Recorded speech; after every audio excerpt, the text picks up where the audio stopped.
Figyelem, átverés a német albérletpiacon. Egy manapság sajnos elterjedt átverésre szeretném felhívni a figyelmeteket. Ennél az átverésnél kihasználják az emberek rászorultságát. Azokat próbálják lehúzni, akik kétségbe esve próbálnak albérletet találni. Az átverők feltűnően olcsó lakáshirdetésekkel próbálják felkelteni az érdeklődésed.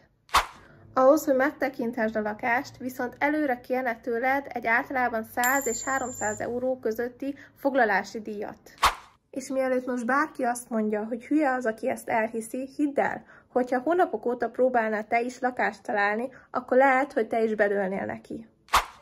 Sokszor az átverők a megtekintés előtt még kamu bérleti szerződést is készítenek és küldenek neked e-mailen, ahhoz, hogy minél hitelesebbnek tűnjön a dolog.